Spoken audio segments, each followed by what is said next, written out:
ஒரு மகிமையின் மேகம் இந்த இடத்தை மூடுதே. ஒரு மகிமையின் மேகம் என் ஜனத்தை மூடுதே. ஒரு மகிமையின் மேகம் இந்த இடத்தை மூடுதே. ஒரு மகிமையின் மேகம் என் ஜனத்தை மூடுதே. விலகாத மேகம் நீ, முன் செல்லும் மேகம் நீ. விலகாத மேகம் நீ, முன் செல்லும் மேகம் நீ.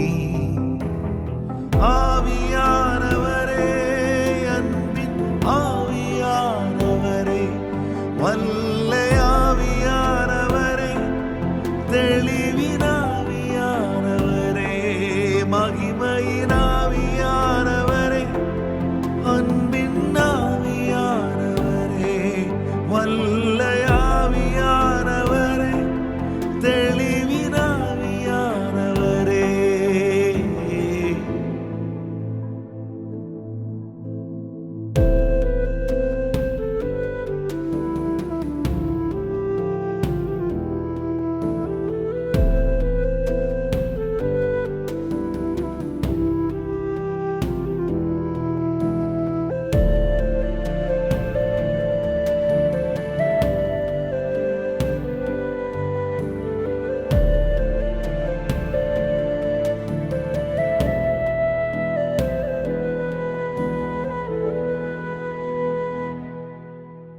என் பேச்சில, என் மூச்சில, என் சொல்லில, என் செயலில கலந்திருக்கீங்க.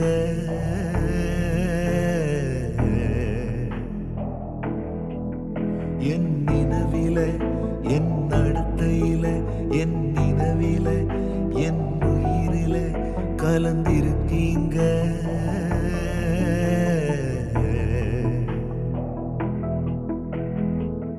அன்பின் ஆவியானவரே, விலையேறப்பட்டவரே, எனையாளும் பரிசுத்தரே, நன்றி ஐயா. அன்பின் ஆவியானவரே, விலையேறப்பட்டவரே, எனையாளும் பரிசுத்தரே, நன்றி ஐயா. ஒரு மகிமையின் மேகம் இந்த இடத்தை மூடுதே. ஒரு மகிமையின் மேகம் என் ஜனத்தை மூடுதே. ஒரு மகிமையின் மேகம் இந்த இடத்தை மூடுதே. ஒரு மகிமையின் மேகம் என் ஜனத்தை மூடுதே. விலகாத மேகம் நீ, முன் செல்லும் மேகம் நீ. விலகாத மேகம் நீ, முன் செல்லும் மேகம் நீ. ஆவியானவரே, அன்பின் ஆவியானவரே, வல்ல ஆவியானவரே, தெளிவின் ஆவியானவரே, மகிமையின் ஆவியானவரே, அன்பின் ஆவியானவரே, வல்ல ஆவியானவரே, தெளிவின் ஆவியானவரே.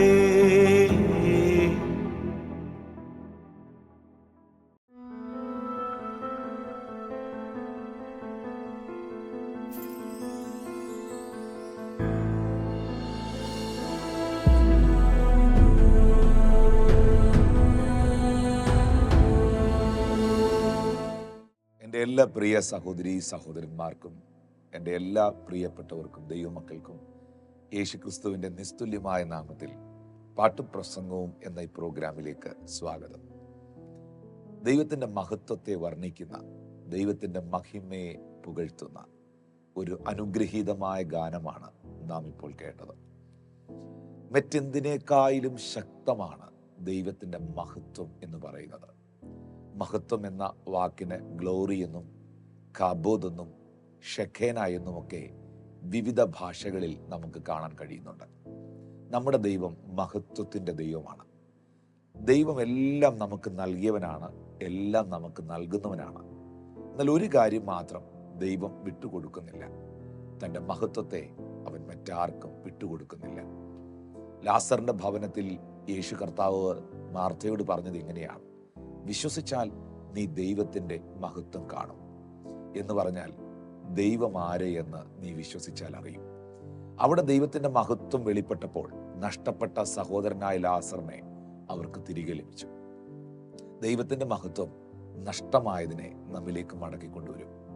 കാനാവിലെ കല്യാണ വീട്ടിൽ പച്ചവെള്ളം വീഞ്ഞായപ്പോൾ യോഹന്നാൻ 2:11 നമ്മൾ വായിക്കുന്നു: യേശു ഇതിനെ അടയാളങ്ങളുടെ ആരംഭമായി ഗലീലയിലെ കാനാവിൽ വെച്ച് ചെയ്ത് തൻ്റെ മഹത്വം വെളിപ്പെടുത്തി. അവൻ്റെ ശിഷ്യന്മാർ അവനിൽ വിശ്വസിച്ചു. അതെ, ദൈവ മഹത്വം വെളിപ്പെട്ടാൽ വിശ്വസിക്കാത്തവരും വിശ്വസിക്കും. നിങ്ങളുടെ ഭവനം ദൈവ മഹത്വം വെളിപ്പെടുന്ന ഒരു ഭവനമാകട്ടെ. നിങ്ങളുടെ ജീവിതം ദൈവനാമ മഹത്വത്തിന് കാരണമാകട്ടെ. ബൈബിൾ പറയുന്നു, തിന്നാലും കുടിച്ചാലും എന്തു ചെയ്താലും അവനായി ചെയ്തു, അവൻ്റെ നാമത്തിൻ്റെ മഹത്വത്തിനായും ചെയ്തു മിരിപ്പീൻ.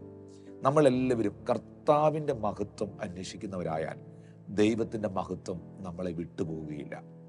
പ്രിയപ്പെട്ടവരെ, അഭിഷേകത്തെക്കാൾ ശക്തമാണ് ദൈവമഹത്വം, ദൈവത്തിൻ്റെ മഹിമ എന്ന് പറയുന്നത്. കാരണം അഭിഷേകം കൂടാം, അഭിഷേകം കുറയാം, അഭിഷേകം പോകാം. വിശുദ്ധ ബൈബിളിൽ ശൗലിൻ്റെ അഭിഷേകം ശൗലിന് നഷ്ടപ്പെട്ടു പോയില്ലേ? അപ്പോൾ അഭിഷേകത്തിന് ഏറ്റക്കുറച്ചിലുകൾ ഉണ്ടാകാം, കൂടാം, കുറയാൻ പോകാം. പക്ഷേ ദൈവത്തിൻ്റെ മഹത്വത്തെ ആർക്കും കൂട്ടാൻ കഴിയുന്നില്ല, ദൈവത്തിൻ്റെ മഹത്വത്തെ ആർക്കും കുറയ്ക്കാൻ കഴിയുന്നില്ല, ദൈവത്തിൻ്റെ മഹത്വത്തെ ആർക്കും എടുത്തു മാറ്റുവാനും കഴിയുന്നില്ല. ഒരു അഭിഷേകത്തിൻ്റെ ശുശ്രൂഷയിൽ ശുശ്രൂഷിക്കുന്ന ഒരു അഭിഷിക്തനെ, ഒരു വ്യക്തിയെ ജനം കാണുമ്പോൾ ദൈവ മഹത്വം ഇറങ്ങി വരുന്നിടത്ത് ജനം കാണുന്നത് ജീവനുള്ള ദൈവത്തെ ആയിരിക്കും. ഈ 1 രാജാക്കന്മാരുടെ പുസ്തകം അതിൻ്റെ 8-ാം അധ്യായത്തിലേക്ക് വരുമ്പോൾ അതിൻ്റെ 10 മുതലുള്ള വാക്യത്തിൽ എഴുതിയിട്ടുണ്ട്: പുരോഹിതന്മാർ വിശുദ്ധ മന്ദിരത്തിൽ നിന്ന് പുറപ്പെടുമ്പോൾ മേഘം, മഹത്വത്തിൻ്റെ മേഘം യഹോവയുടെ ആലയത്തിൽ നിറഞ്ഞു. യഹോവയുടെ തേജസ് യഹോവയുടെ ആലയത്തിൽ നിറഞ്ഞിരുന്നത് കൊണ്ട് മേഘം നിമിത്തം ശുശ്രൂഷ ചെയ്യേണ്ടതിന് നിൽക്കുവാൻ പുരോഹിതന്മാർക്ക് കഴിഞ്ഞില്ല. ആ മേഘം നിമിത്തം നമ്മളിപ്പോൾ പാടിയത് അതല്ലേ? ഒരു മഹിമയിൻ മേഘം എൻ ജനത്തെ മൂടുതേ. കർത്താവിൻ്റെ ആ മേഘം, ആ മഹത്വം, ആ ഷെക്കേന, ആ ഗ്ലോറി ഇപ്പോൾ നിങ്ങളായിരിക്കുന്ന മുറിയിൽ, ഇപ്പോൾ നിങ്ങളായിരിക്കുന്ന സ്ഥലത്ത്, എവിടെ ഇരുന്നാണോ നിങ്ങൾ എന്നെ കേൾക്കുന്നത്, ദൈവത്തിൻ്റെ മഹത്വം അവിടേക്ക് ഇറങ്ങി വന്നാൽ ആ ദൈവമഹത്വം സകലത്തെയും നിങ്ങൾക്ക് വേണ്ടി നിവർത്തിക്കും. കാരണം മനുഷ്യനിൽ പാപം ഉണ്ടാകുന്നതിന് മുൻപ് മനുഷ്യനിൽ ഉണ്ടായിരുന്നത് ദൈവ തേജസ്സാണ്. പാപത്തേക്കാൾ മുൻപുണ്ടായിരുന്നത് തേജസ്സാണ്. മനുഷ്യൻ പാപം ചെയ്തപ്പോഴാണ് തേജസ് നഷ്ടപ്പെട്ടു പോയത്. അപ്പോൾ തേജസ് എന്ന് പറയുന്നത് മനുഷ്യനെ ദൈവം പൊതിഞ്ഞു പിടിച്ചിരുന്ന ഒന്നാണ്. ഒരമ്മ ഒരു കുഞ്ഞിനെ, ഒരു കൈക്കുഞ്ഞിനെ ഒരു ടവൽ കൊണ്ട് ഇങ്ങനെ പൊതിഞ്ഞു പിടിച്ചിരിക്കുന്നത് പോലെ ദൈവം മനുഷ്യനെ പൊതിഞ്ഞു പിടിച്ചിരുന്ന ഒന്നാണ് അവൻ്റെ തേജസ്, മഹിമ, മഹത്വം എന്ന് പറയുന്നത്. ആ തേജസ്സിൽ നിന്ന് മനുഷ്യൻ രോഗിയല്ലായിരുന്നു, ആ തേജസ്സിൽ നിന്ന് മനുഷ്യൻ പാപിയല്ലായിരുന്നു, ആ തേജസ്സിൽ നിന്നവനിൽ ശാപമില്ലായിരുന്നു, ആ തേജസ്സിൽ നിന്ന് മനുഷ്യനിൽ മരണമില്ലായിരുന്നു. എന്നാൽ ആ തേജസ് അവനെ വിട്ടുപോയപ്പോഴാണ്, അവൻ പാപം ചെയ്തപ്പോഴാണ് അവൻ ശാപഗ്രസ്തനായത്, മനുഷ്യൻ രോഗിയായത്, മരണത്തിന് അധീനമായത്. അപ്പോൾ തേജസ് നമ്മിലേക്ക് മടങ്ങി വന്നാൽ എല്ലാ ദൈവാനുഗ്രഹങ്ങളും എല്ലാ ദൈവികമായ നന്മകളും നമ്മിലേക്ക് മടങ്ങി വരും. തേജസ് നമ്മളെ വിട്ടുപോയാൽ, മഹത്വം നമ്മളെ വിട്ടുപോയാൽ ആ എല്ലാ ദൈവിക അനുഗ്രഹങ്ങളും നമ്മളെ വിട്ടുപോവുകയാണ്. അങ്ങനെയാണെങ്കിൽ മാനവകുലത്തിന് നഷ്ടപ്പെട്ടു പോയ ആ തേജസ്സിനെ നമ്മിലേക്ക് മടക്കിക്കൊണ്ടുവരുവാൻ വേണ്ടിയാണ് ദൈവം തൻ്റെ പുത്രനെ ഈ ഭൂമിയിലേക്ക് അയച്ചത്. അതുകൊണ്ട് കർത്താവായ യേശു ക്രിസ്തുവിലേക്ക് ഒരു വ്യക്തി തിരിയുമ്പോൾ, കർത്താവായ യേശു ക്രിസ്തുവിനെ ഒരു വ്യക്തി വിശ്വസിക്കുമ്പോൾ, ബൈബിൾ പറയുന്നു, ക്രിസ്തുവിലേക്ക് തിരിയുമ്പോൾ, കർത്താവിലേക്ക് തിരിയുമ്പോൾ മൂടുപടം അഴിഞ്ഞു പോകും, വീണു പോകും. മൂടുപടം വീണുപോയ, അഴിഞ്ഞുപോയ മുഖത്ത് കർത്താവിൻ്റെ തേജസ് പ്രതിബിംബിക്കും. അങ്ങനെയാണെങ്കിൽ പ്രിയപ്പെട്ടവരെ, നിങ്ങളുടെ ഭവനത്തിലും നിങ്ങളുടെ ജീവിതത്തിലും നിങ്ങളുടെ ശുശ്രൂഷയിലും നിങ്ങളുടെ ജീവിതത്തിൻ്റെ സമസ്ത മേഖലകളിലും ദൈവത്തിൻ്റെ മഹത്വം വെളിപ്പെടട്ടെ. നിങ്ങളിലൂടെ ദൈവനാമം മഹത്വപ്പെടട്ടെ. നിങ്ങളുടെ ഭവനത്തിലൂടെ ദൈവനാമം മഹത്വപ്പെടട്ടെ. നിങ്ങളുടെ ബിസിനസ്സിലൂടെ, ശുശ്രൂഷയിലൂടെ, നിങ്ങൾ ചെയ്യുന്ന സകല പ്രവൃത്തികളിലൂടെയും കർത്താവിൻ്റെ മഹിമ, കർത്താവിൻ്റെ മഹത്വം വെളിപ്പെടട്ടെ എന്ന് ഞാൻ പ്രാർത്ഥിക്കുന്നു. ഒരു മഹിമയിൻ മേഘം இந்த இடத்தை மூடுதே ஒரு மகிமையின் மேகம், என் ஜனத்தை மூடுதே ஒரு மகிமையின் மேகம்.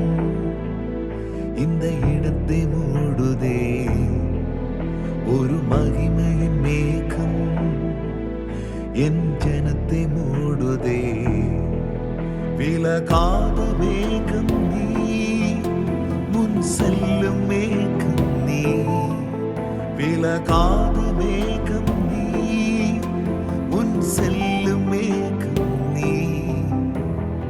ஆவியானவரே, அன்பின் ஆவியானவரே, வல்ல ஆவியானவரே, தெளிவின் ஆவியானவரே, மகிமையின்